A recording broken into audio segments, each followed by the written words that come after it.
जय जय रघुवीर समर्थ। शुकासारिके पूर्ण वैराग्य जाते, वशिष्ठा परिज्ञान योगेश्वराते, रवि वाल्मीका सारिका मान्य ऐसा, नमस्कार माधा सद्गुरु रामदासा। सभी आदरणीय श्रोताओं को मेरा विनम्र अभिवादन, नमस्कार। आज मंगलवार 7 जुलाई। आज का विषय है श्रवण भक्ति। ईश्वर को प्राप्त करने के लिए हमारे शास्त्र में 4 प्रकार के मार्ग बताए हैं। 4 मार्ग कौन से हैं? तो कर्म मार्ग, भक्ति मार्ग, ज्ञान मार्ग, राजयोग मार्ग। इसमें जो प्रथम 2 मार्ग हैं, कर्म मार्ग, भक्ति मार्ग, ये कर्मनिष्ठा में आते हैं, और ज्ञान मार्ग, राजयोग है जो सांख्य निष्ठा में आते हैं। नारद सूत्र में 9 विधा भक्ति बताई गई है। उसी प्रकार रामचरितमानस में भी गोस्वामी तुलसीदास जी ने 9 विधा भक्ति का वर्णन किया है। 9 विधा भक्ति कौन सी है? श्रवणम, कीर्तनम, विष्णु स्मरणम, पाद सेवनम, अर्चनम, वंदनम, दास्यम, सख्यम, आत्मा निवेदनम। ये 9 प्रकार की भक्ति है। अब ये 9 प्रकार की भक्ति की संक्षिप्त व्याख्या इस प्रकार से है। श्रवणम, श्रवण यानी सुनना। अपने आत्मा उद्धार के लिए, अपने ज्ञान के लिए अपन को अच्छा श्रवण करना चाहिए। कीर्तन, फिर जो कुछ हमने सुना है, ज्ञान अर्जित किया है, ईश्वर का गुणगान गाने के लिए, उसके लिए हमें कीर्तन। फिर विष्णु स्मरण, मतलब नाम स्मरण करना है, अपने इष्ट का, अपने गुरुदेव का, सद्गुरु का स्मरण, नाम स्मरण। फिर पाद सेवन, चरण सेवा, उन्हीं की चरण सेवा करना है। अर्चनम, पूजा पाठ, हमारे घर में जो देवता विद्यमान है उनकी श्रद्धा के साथ, भक्ति के साथ नित्य पूजन होना चाहिए, अर्चनम। फिर वंदनम, वंदनम मतलब नमस्कार, वंदन करना चाहिए। दास्यम, दास, हमें दास भक्ति मतलब दास हो जाना, अपने परमात्मा के, अपने इष्ट के, अपने सद्गुरु के दास हो जाना। इसका सर्वोत्तम उदाहरण हमारे हनुमान जी है। फिर सख्यम, सख्य भक्ति है। दास भक्ति जब बहुत बढ़ जाती है तब वह परमात्मा जो है वो भक्तों को अपना सखा मान लेते हैं, और सख्य भक्ति के रूपांतर हो जाता है। और उसके बाद आती है अंत में आत्मनिवेदन भक्ति। आत्मनिवेदन भक्ति इस प्रकार से है। प्रभु श्री राम ने शबरी को ये 9 विधा प्रकार के 9 प्रकार की भक्ति बताई थी, और शबरी से कहा था कि ये 9 के 9 प्रकार जो प्रकार हैं शक्ति के, तुम में सारे विद्यमान हैं। किसी भी साधक को ये सारी की सारी भक्ति करने की आवश्यकता नहीं है। कोई भी एक भक्ति स्वीकार करे, उसे श्रद्धा से और भक्ति से करेगा तो वो मुझे प्राप्त हो सकता है। इस प्रकार से उन्होंने शबरी को बताया था। अब श्रवण कैसा करना चाहिए? ये तो साधक की शुरुआत है, भक्ति की शुरुआत है। जब साधना शुरू की जाती है तो ये श्रवण जो है ये प्रथम क्रम है, ये प्रथम पायदान है। ये जो है नींव है, भक्ति की नींव है। तो ये नींव यदि मजबूत रहेगी तो हमारा भवन भी अच्छा रहता, मजबूत रहेगा, गिरेगा नहीं। भक्ति हमारी गिरेगी नहीं, मतलब हम उसमें अधःपतन नहीं होगा, हमारी निरंतर वृद्धि होगी। तो लेकिन श्रवण जो है वह किस प्रकार से होना चाहिए? श्रवण बचपन से ही शुरू हो जाता है। बचपन से क्या, माँ के गर्भ में जब जीव रहता है ना, तब भी कुछ न कुछ सुनता रहता है। वो माँ उसकी जो है वो जो कुछ सुनती है उसका परिणाम गर्भ के ऊपर पड़ता रहता है। इसलिए हमारे शास्त्रों में हमारे संस्कार ऐसे बोलते हैं कि गर्भवती महिलाओं ने अच्छे ग्रंथों का पठन करना चाहिए, अच्छे कीर्तन सुनना चाहिए, अच्छे प्रवचन सुनना चाहिए, अच्छा संगीत सुनना चाहिए। मतलब वातावरण बहुत ही अच्छा हो घर में सबका, जिससे कि उस गर्भ के ऊपर परिणाम होता है। उसके बाद गर्भ जब जन्म लेता है, जीव बन जाता है, तब वो बाहर आने के बाद भी जो कुछ सुनता है, घर में जो कुछ भी होता है, सारा ज्ञान वो अपने आप प्राप्त करते रहता है। मतलब ये जो क्रिया है अपने आप होते रहती है, और सब में पहला श्रवण जो है मुख्य है। इसलिए श्रवण कैसा होना चाहिए? बहुत ही सावधानी के साथ होना चाहिए, और किसी अधिकारी से, योग्य व्यक्ति के द्वारा से ही हमें श्रवण करना चाहिए। उसमें एकाग्रता होना चाहिए। हाँ, एकाग्रता नहीं है तो हम भटक सकते हैं। जीवन में यदि एकाग्रता है सुनने में, तो हमें श्रवण में का फ़ायदा होगा, और हमें उसमें स्वतः आत्मचिंतन भी करना चाहिए कि हम श्रवण कर रहे हैं तो हमें कुछ परिवर्तन हो रहा है, नहीं हो रहा है। आत्मचिंतन होना चाहिए। अकबर बीरबल की कथा है। अकबर बादशाह ने 3 सुंदर मूर्तियां बनाई थी और बीरबल से कहा, बीरबल ये 3 मूर्तियों में सर्वश्रेष्ठ मूर्ति कौन सी है? तीनों मूर्ति एक सी थी। बीरबल देख के अचंभे में पड़ गया, अब इसको मैं किसे सब में अच्छी कहूँ, श्रेष्ठ कहूँ? तीनों हुबेहूब एक जैसी मूर्ति और अति सुंदर मूर्ति। लेकिन बीरबल तो होशियार थे, उन्होंने सारी मूर्तियों को परखा, ठीक से देखा। उन्होंने देखा कि एक मूर्ति के दोनों कान में छेद थे, मतलब एक कान से देखो तो दूसरे कान से पूरा दिखता था। दूसरी मूर्ति में देखा एक कान में छेद था और उस मूर्ति का मुंह खुला हुआ था। और तीसरी मूर्ति जो थी, एक कान में छेद था, यह हृदय के पास छेद था। तो बीरबल होशियार, वो समझ गया कि ये जो मूर्तियां हैं ये श्रोताओं के प्रतिनिधि है, श्रोता किस प्रकार से होता है। उन्होंने बादशाह को कहा, बीरबल ने एक तार ली और कहा बादशाह से, ये तीनों मूर्तियां जो है वो श्रोताओं के प्रकार है। 3 प्रकार के श्रोता होते हैं। पहला उसने बताया, जो तार जो है एक कान से ज़्यादा दूसरे कान से बाहर निकल गया। तो उन्होंने कहा ऐसा श्रोता होता है कि इस कान से सुनता, दूसरे कान से छोड़ देता। दूसरा श्रोता जो है, उसके तार डाली और तार मुंह से बाहर आई, मतलब वो सुनता है यहाँ से और यहाँ से सारा निकाल देता है। मतलब यहाँ से प्रवचन सुना देना और बाहर जाके बकबक करके सारा निकाल दिया। उसके बाद तीसरा श्रोता जो होता है वो कान से सुनता है और अपने हृदय में ग्रहण कर लेता है, हृदय में स्थापित कर लेता है। इस प्रकार से 3 प्रकार के है। तो मतलब बीरबल की, अकबर की इस प्रकार से कहानी है। तो किस प्रकार से श्रवण होना चाहिए ये आपको इन प्रतिनिधियों से पता लगता है। समर्थ रामदास ने भी कहा है, क्रिया पालटे तत्काल। श्रवण अच्छा यदि होता है तो आपकी क्रिया, आपके जो आचरण है, आप में परिवर्तन तत्काल होता है। और वो आगे कहते हैं, श्रवणे आशंका फिटे, श्रवणे संशय टूटे, श्रवण होता पालटे, पूर्व गुण आपला। मैंने श्रवण यदि अच्छा हो रहा है, हाँ, निष्ठा से हो रहा है, श्रद्धा से हो रहा है, तो आपके सारे आशंकाएं, सारे भ्रम, सारे संशय सारे खत्म हो जाएंगे और आप में परिवर्तन आएगा। आपके जो दुर्गुण हैं वो सारे समाप्त हो जाएंगे।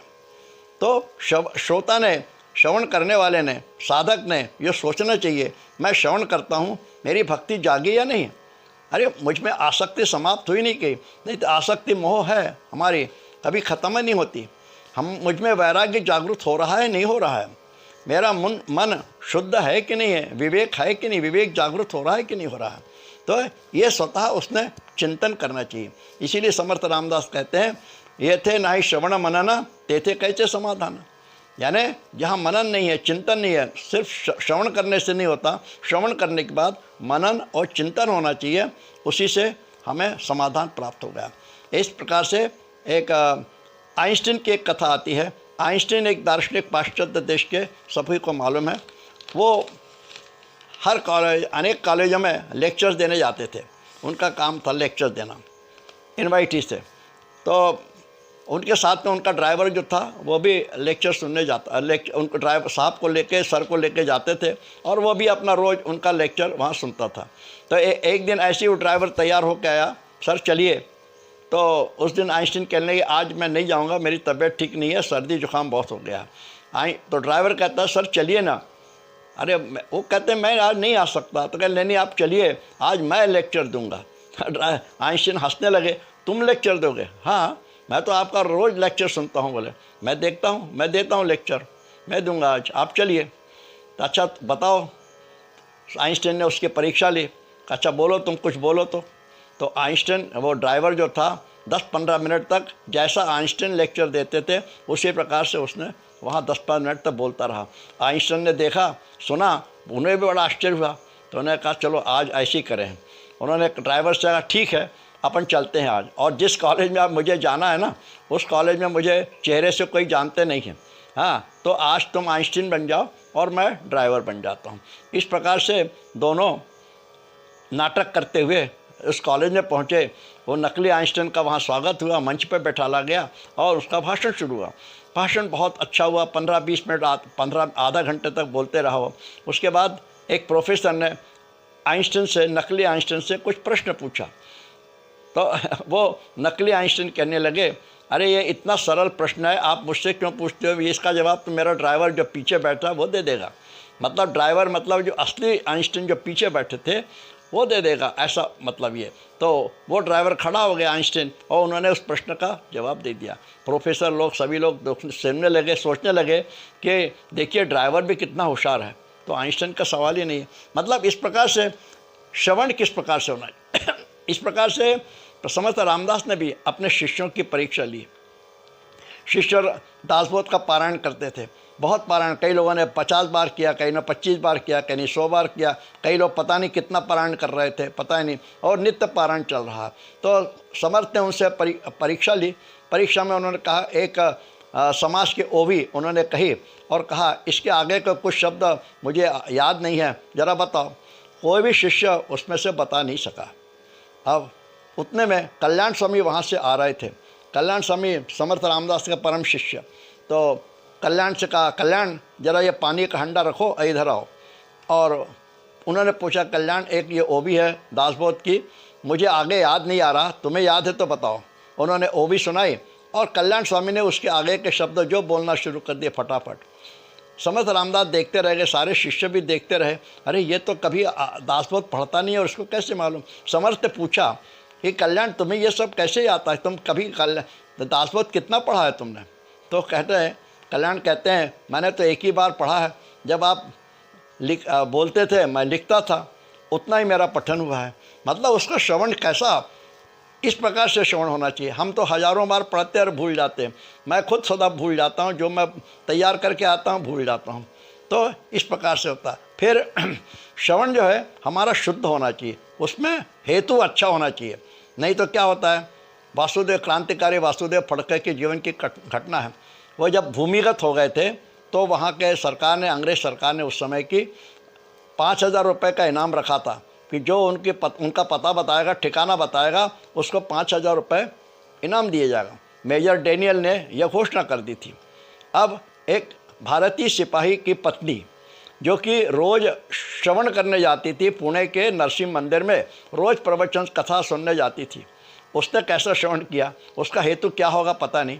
हाँ, उसको मालूम था कि ये क्रांतिकारी वासुदेव फड़के कहाँ गए। वासुदेव फड़के गाणगापुर में जाके छुपे थे, ये उसको मालूम था। तो उसने मेजर डैनियल को जाके बता दिया और 5,000 रुपये ले लिए। अब उस समय के 5,000 रुपये आज पता नहीं कितने होते हैं। तो कहने का मतलब ये है कि उसका हेतु अच्छा होना चाहिए। उसने बहुत गलत काम किया ये इस प्रकार से करके, तो ऐसा नहीं होना चाहिए। हमारा हेतु भी अच्छा होना चाहिए और श्रवण जो है एकाग्रता से भी होना चाहिए। अब श्रवण के कुछ नियम भी है। हम कहीं कथा में जाते हैं, कीर्तन में जाते हैं, समय पर जाना चाहिए। यदि 5 बजे कथा है तो हमें 5 बजे के 5 मिनट पहले जाके अपने स्थान पर बैठ जाना चाहिए। दूसरी बात, हमें अधिक खाना खा के आधी पानी पीकर नहीं जाना चाहिए, नहीं तो क्या होता, हमें आलस आएगा, निद्रा आएगी। हाँ, हमें शरीर धर्म के लिए बाथरूम वगैरह जाना पड़ सकता है। तो और दूसरी बात कि किसी से आपस में उस समय चर्चा नहीं करना चाहिए। लोग करते हैं कि वो सुन रहे हैं और उसी के ऊपर चर्चा करने लगते पास में अपने जो बैठे हैं, तो इस प्रकार से आपस में चर्चा नहीं होता है। मन को शांत रखना, एकाग्र रखना, और इस प्रकार से तो ईश्वर के प्रति प्रेम, उसके लिए नित्य श्रवण, सत्संग, और बार बार होना चाहिए सत्संग है। तो समर्थ क्या कहते हैं, समर्थ ने कहा है कि आप दिन रात श्रवण करते हो, हाँ, फिर भी आपको कुछ परिवर्तन नहीं होता, आपके दुर्गुण समाप्त नहीं होते, तो ऐसे साधक को समर्थ कहते हैं, क्या कहते हैं, वो पढ़त मूर्ख कहते हैं। कहते हैं श्रवण मनोरंजन के लिए नहीं है, श्रवण में आपका फायदा होना चाहिए, परिणाम दिखना चाहिए। यदि सही ढंग से साधक को 6 मास वो श्रवण करता है तो 6 मास के भीतर उसको स्वयं अपने में परिवर्तन मालूम होगा, यदि वो आत्मचिंतन करेगा। तो श्रवण किस प्रकार से होना चाहिए, यह यानी अध्यात्म में और परमार्थ में हमें श्रवण किस प्रकार से करना है, क्यों करना है, कैसा करना है, ये सोच के करना चाहिए। आज के भौतिक युग में क्या है, बहुत से साधन है, उपलब्ध है, दूरदर्शन, टीवी है, मोबाइल है, डीवीडी है, अनेक टेप रिकॉर्डर है, इनसे हम बहुत सी बातें श्रवण करते रहते हैं। तो लेकिन हमें सोच समझ के निश्चित मन करना चाहिए कि हमें क्या सुनना है, अन्यथा हमारे ऊपर उल्टा प्रभाव हो सकता है। तो जिस प्रकार रोग के अच्छे होने के लिए दवाई के साथ पथ्य की भी आवश्यकता होती है, उसी प्रकार श्रवण में भी पथ्य का पालन बहुत ज़रूरी है, तभी उसका फायदा होगा। तो श्रवण की बहुत महत्ता है। भक्ति में, नववेदा भक्ति में श्रवण प्रथम क्रमांक पर है। श्रवण अच्छा होना चाहिए। यदि श्रवण ठीक है तो हमारी भक्ति की नींव पक्की होगी। इसलिए आज का श्रवण भक्ति पर इतना ही मेरे विचार पर्याप्त, ऐसा मेरे को लगता है। धन्यवाद आप सबको, आपने सुना। जय जय रघुवीर समर्थ, जय जय रघुवीर समर्थ।